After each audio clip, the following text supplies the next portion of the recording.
Oi, gente, tudo bem com vocês? Estou fazendo o lanche da tarde e decidi aproveitar esse tempinho pra gente conversar, porque eu estou sumida daqui. Eu sei que eu estou sumida, estou devendo aparecer aqui pra gente trocar algumas ideias. Nossa, acho que eu botei muita massa. Enfim, tô fazendo waffle. Vai aparecer lá no vlog dessa semana, que eu não sei quando eu vou postar ainda, mas depois vocês vão lá e assistem. E eu queria conversar com vocês sobre leituras, tá? Eu acho que tem um outro vídeo aqui no canal em que eu comento sobre literatura, o papel da literatura na minha vida. Mas nesse vídeo eu queria trazer um aspecto mais cotidiano, um aspecto mais prático, né, da leitura. Por quê? Eu sempre gostei muito de ler, então ler sempre fez parte da minha vida, independentemente da fase que eu tava, se era na escola, ou se era já depois na faculdade, ou numa época em que eu tava só trabalhando. Querendo ou não, eu sempre estava lendo alguma coisa. Só que, tendo outros compromissos, não conseguia fazer uma leitura mais sistemática. Então, ler uma quantidade específica de livros ao longo do ano, eu não conseguia tanto fazer isso porque, às vezes, a rotina me levava. E eu acho que esse é um sentimento que mais pessoas partilham, né? De, poxa, eu queria ter mais tempo pra ler, eu queria conseguir ler mais livros, mas eu tenho tanta coisa pra fazer no restante do ano, como é que a gente faz isso? E eu tô em uma das fases da minha vida, se não a fase da minha vida, com mais compromissos. Eu tô tendo várias responsabilidades e tá sendo também o ano em que eu estou lendo mais livros. Apesar de parecer um paradoxo, eu vou compartilhar com vocês um pouco do que me ajudou nesse processo. Então, no final do ano passado, eu decidi, coloquei como meta desse ano, que eu queria ler 3 livros por mês. Então, essa era a minha meta. Eu não precisava ler 4, não precisava ler 5, mas eu também não podia ler 2. Na verdade, podia, se no mês seguinte eu compensasse, digamos assim. Mas na média eu queria 3 livros por mês. E qual que era a regra? A única regra mais específica era que tinha que ser pelo menos um livro de ficção. Então, se eu quisesse ler uma ficção e 2 livros mais teóricos sobre alguma coisa da psicologia, né, que é a minha área de estudo, ou algum outro aspecto, tudo bem. Mas pelo menos um livro por mês tinha que ser uma ficção, né? Era a ficção do mês. E eu comecei o ano lendo a ficção que eu li em janeiro. Na verdade, eu li 2. Foram os livros da The Housemaid, A Empregada, né? Eu li o 2 e o 3 em janeiro. Em fevereiro também consegui ler. Eu li Dostoiévski, Crime e Castigo. E aí, chegamos em março, as minhas aulas da faculdade voltaram e eu fiquei imaginando como seria, né, para manter essa meta, para manter esse processo durante as aulas da faculdade, né, durante o semestre da faculdade. E aí, na verdade, o que aconteceu em março? Eu consegui ler mais do que 3 livros. Eu já estou indo, né, já estou no meu 4º livro de março, dependendo de como março for, até 5 a gente consegue pensar. E o que aconteceu para o mês mais cheio do meu ano também ser o mês em que eu mais consegui ler? A primeira coisa é que eu não estou com redes sociais de verdade, assim, né? Eu não tô com Instagram, nunca tive TikTok. Então, aqueles momentos em que a gente quer ficar rolando a tela indefinidamente, eu não tinha isso. Então, o que eu tinha pra fazer? Eu tinha os meus livros pra ler. Então, no intervalo entre as aulas, ou às vezes eu chegava mais cedo na faculdade, antes de dormir, eu pegava o meu livro e eu lia. Uma outra coisa interessante, né, foi que eu não ficava olhando quantas páginas faltavam para acabar e corria. Eu não me permitia fazer isso. Então eu tinha que ler porque eu estava gostando de ler aquele livro. No momento em que o livro se tornava meio... Ai, sabe quando a gente, assim, o foco flutua, né? Então a gente chega um ponto ali que a gente tá lendo, a gente fala, tá, já deu por enquanto. Eu parava e eu voltava quando eu estava com vontade de ler o meu livro. Isso ajudou muito a ser uma coisa saudável, ser uma coisa positiva, ser uma coisa realmente hobby, né? Porque apesar de eu ler muito, de eu ter uma rotina de uma vida intelectual, as minhas leituras também são meu hobby. São meu hobby principal, são a coisa que eu gosto de fazer, é a coisa que me alegra.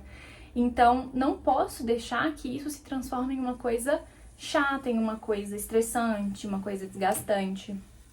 Isso foi fundamental também. E a outra coisa que eu fiz foi escolher livros que eu realmente estivesse interessada. Então, a ficção do mês, ela não era uma ficção tipo assim, eu tenho esse livro aqui há 20 anos e eu preciso ler ele logo pra falar que eu li. Nunca era isso. Então, o Crime e Castigo do Dostoiévski mesmo, ele ficou parado aqui um tempão. E eu só peguei ele pra ler em fevereiro porque eu me interessei. Naquele momento, eu não lembro se eu li alguma coisa no Pinterest, eu não lembro exatamente, mas eu falei, nossa, que vontade de ler Crime e Castigo. Aí eu comecei a leitura de Crime e Castigo. Se for uma coisa forçada, se for uma coisa que não é genuína, vai ser um processo desgastante, vai ser mais lento, não vai render, você vai se estressar, então não foi o caso. Em março, eu li As Meninas, de Lígia Fagundes Telles, e foi a mesma situação. Eu já tava há uns meses louca pra ler o livro da Lígia, né, a Bruna Martioli vira e mexe fala dela, e eu já tava querendo muito ler esse, ou então ler Ciranda de Pedra, e aí teve uma promoção na Amazon dele em e-book, aí eu comprei, e eu esperei o momento, assim, ansiosamente de começar a ler. Então, quando eu comecei, eu tava muito animada. E foi realmente uma leitura muito gostosa. O começo de As Meninas, eu vou gravar um vídeo aqui no canal falando mais, mas o começo dele é mais difícil de você se adaptar, mas depois que você se adapta, é uma leitura muito boa. Então, esse também é um ponto interessante. Muita gente se força a ficar num livro que não tá gostando, porque tem que acabar aquele livro e eu sou muito contra isso, sabe? Então, se eu tô lendo um livro e não tá sendo bom, eu não tô interessada, não tô gostando, eu tento dar uma chance um pouquinho mais, porque às vezes é aquela barreira de início, mas se eu vejo que não é, eu não me forço. O importante da leitura é a gente tá lendo coisas que interessam a gente, é a gente tá lendo bons livros, mas também a gente tem que reconhecer o que é do nosso interesse e o que não é. Existem gostos diferentes e não é à toa. Outra coisa que ajuda muito é você conectar a sua vida, conectar o seu dia a dia com as coisas que você tá lendo.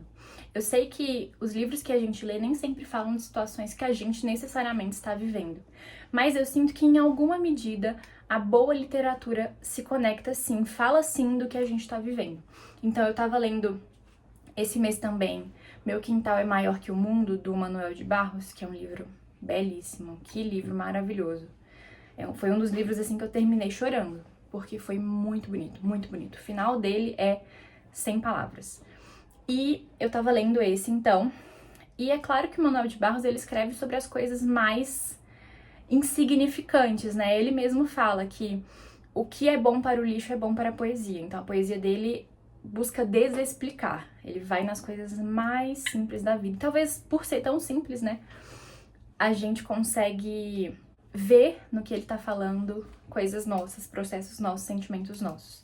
Então, buscar essa conexão, buscar enxergar esses processos faz toda a diferença na leitura. Ela deixa de ser uma leitura só de estou lendo porque estou lendo e se transforma em um processo catártico, em um processo de você entender o que você tá sentindo, colocar em palavras, né, os seus sentimentos, se torna um processo terapêutico mesmo. A literatura, ela teve um papel muito terapêutico na minha vida. O livro do Desassossego, do Fernando Pessoa, eu acho que foi um dos livros que mais moldou as minhas decisões e que mais influenciou processos na minha vida de forma muito positiva. E tudo isso porque realmente, enquanto você vai lendo ali a trajetória da personagem principal, ou enfim, se for um livro que não é ficcional, né, ou for uma biografia, enfim, a gente se projeta nas coisas, a gente vai se vendo nos livros. E a boa literatura, ela tem essa qualidade, né, de você conseguir se enxergar.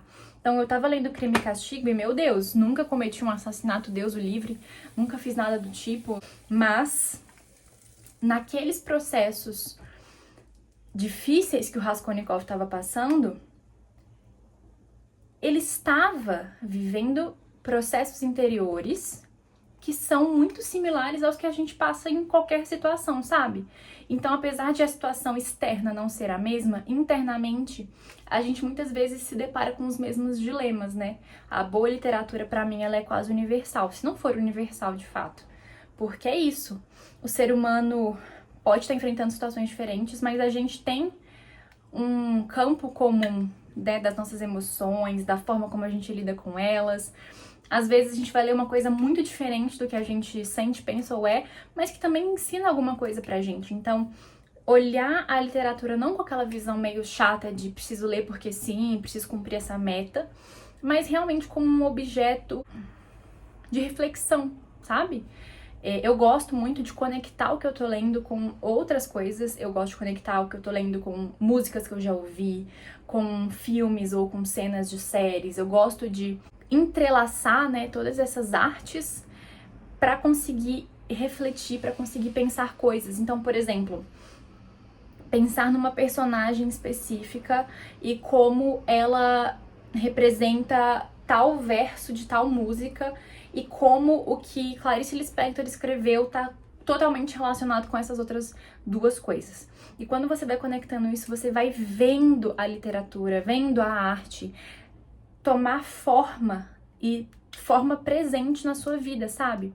Eu não consigo explicar em palavras o quanto A Hora da Estrela de Clarice Lispector é algo presente na minha vida e no meu dia a dia. O quanto o Fernando Pessoa se tornou um amigo, porque a literatura dele se materializou nos meus dias, nos meus momentos, nos meus pensamentos, de tal forma que é como se estivesse Fernando Pessoa aqui em casa conversando comigo. No domingo agora, acho que foi sábado ou foi domingo, eu tava lendo, né, Manuel de Barros, e aí meu marido me chamou pra fazer alguma coisa. Eu falei assim, olha, eu não posso, porque o Manuel de Barros vai conversar comigo. E essa é a sensação, o Manuel de Barros vai me contar alguma coisa, vai me falar alguma coisa que eu preciso ouvir. Então eu preciso desse tempo pra ouvir o que o Manuel de Barros tem pra me falar. E é um processo quase terapêutico mesmo. Então ele me fala umas coisas, me faz pensar em outras, e eu vou aqui refletindo, tratando questões, pensando em aspectos que a gente não tinha pensado. Gente, o poema do Manuel de Barros sobre a estrada. Que coisa mais... Eu vou pegar, peraí. Olha só, o texto se chama Caso de Amor, tá no livro Meu Quintal é Maior do que o Mundo.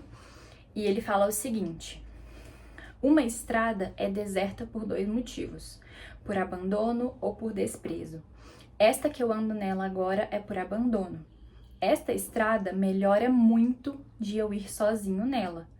Olha como fala sobre aqueles momentos da vida em que a gente talvez não tenha tantos amigos, ou que a gente esteja em algum lugar sem ter conexões sociais. Eu quero fazer um vídeo mais aprofundado sobre isso, tá? Mas é só pra mostrar pra vocês o quanto isso toma forma. Eu ando por aqui desde pequeno e sinto que ela, a estrada, bota sentido em mim. Ela não tem indiferença pelo meu passado. Eu sinto mesmo que ela me reconhece agora, tantos anos depois. Eu sinto mesmo hoje que a estrada é carente de pessoas e de bichos. Emas passavam sempre por ela esvoaçantes. Bando de caititus a atravessavam para ver o rio do outro lado. Eu estou imaginando que a estrada pensa que eu também sou como ela, uma coisa bem esquecida. Pode ser. Nem cachorro passa mais por nós. Mas eu ensino para ela como se deve comportar na solidão. Eu falo, deixe, meu amor, tudo vai acabar.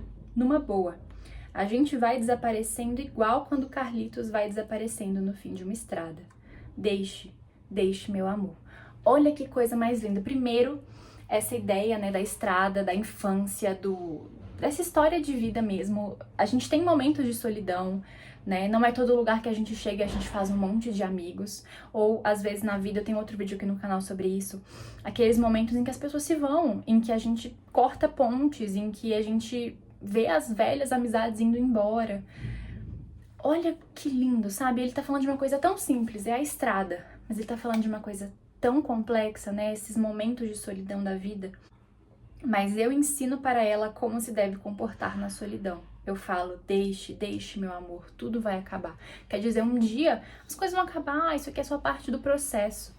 Olha o quanto ele fala em tão pouco dito, né? Em tão poucas palavras, olha a infinitude de sentimentos que ele consegue capturar, de momentos da vida e momentos que são universais, porque eu passo por momentos de solidão, você provavelmente também passa e quantas outras pessoas também passam, né? Então, enxergar que a literatura não é uma coisa chata, eu preciso ler um livro porque sim, porque isso vai me fazer parecer mais inteligente, mais performático. Não! Ler literatura, ler boa literatura, porque são pessoas incríveis pessoas maravilhosas, que mesmo já tendo morrido, ficaram eternizadas e que eu tenho a capacidade, a possibilidade de conversar com essas pessoas através da literatura.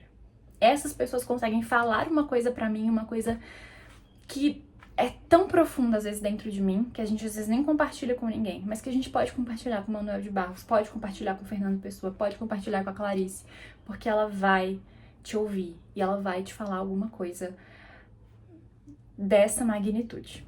Espero que vocês tenham entendido, espero que vocês tenham gostado, vejo vocês no próximo vídeo. Um beijo!